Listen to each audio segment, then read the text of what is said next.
So this is a follow-up video to Mike's LT230 TD5 box. And where was the metal coming from? Well, you can see I've got the old diff here, and we looked through the box and I couldn't see all that much in there. Cleaned it up, but when I open this up, the first thing you see, there are no washers on here. They're supposed to have a little bronze coppery washer that goes on the pin. Thus, I hope it goes on like that. It's supposed to have 4 on. They'd eaten away. Why? Because when the shaft was spinning around in this flange, as you can see, there's no teeth left in it at all. It gave the same impression of having a wheel spinning loose on ice or snow, just one wheel, bzzz, without the diff lock in. And what happened is this has gone like 50 to the dozen and just worn out completely. Now, why I say worn out completely, you can see in here where the casing has worn, the gears have pushed out, and unfortunately this is kaput, it's finished, which is a rather expensive repair because it's cheaper, well, if you haven't got one, but it's cheaper to put an Ashcroft AATB into it rather than a brand new Land Rover one. There are aftermarket ones available, and I think they're the same price as an AATB, so it makes no sense. Put an AATB in, end of story, you'll never get this again. But there are a few things to watch on this, because I happen to have down here, let's get this set up, a spare differential, because I keep these when I take AATBs out. I'll find the good ones like this one was and clean it and rebuild it.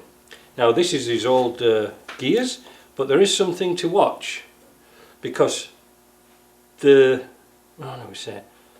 spline on here has 2 different sizes for this gear here. Now you might be able to see here I've got several hubs. We've been through this before, but I always keep them because they are so bloody expensive. I think they're about 200 and some pounds each. Why do I have so many? And if you look closely, you can see there's 2 different sizes. This one's about 5mm bigger. And also, not only that, if we look on here, you can see there is a difference in the width of the teeth, so you can't mix and match them. So if we zoom in down here a bit, you see the first gear, the low range gear here, has got very narrow teeth, and so is this one.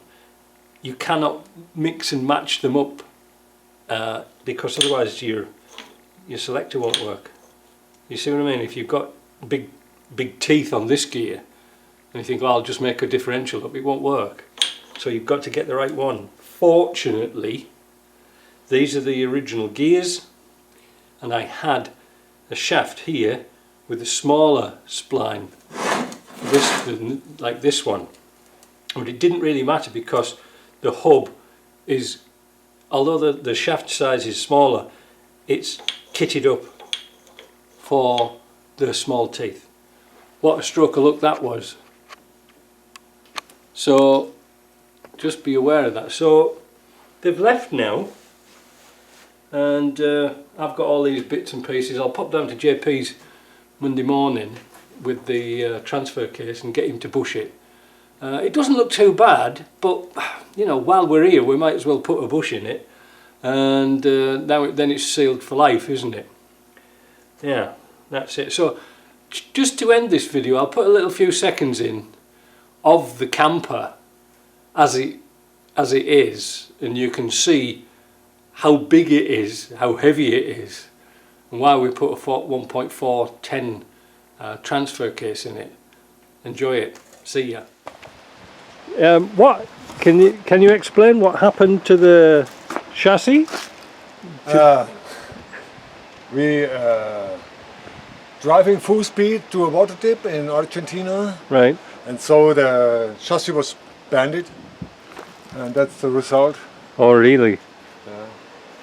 And who welded it up? 7 times. 7 times? 7 times. Oh, One in well- Argentina. Wow. And 5 times in 7? Mexico. 7 times? Yeah. It's just a pity they didn't weld it straight. Anyway, that's it. So we're all fixed up, we're all ready to go. And there we go.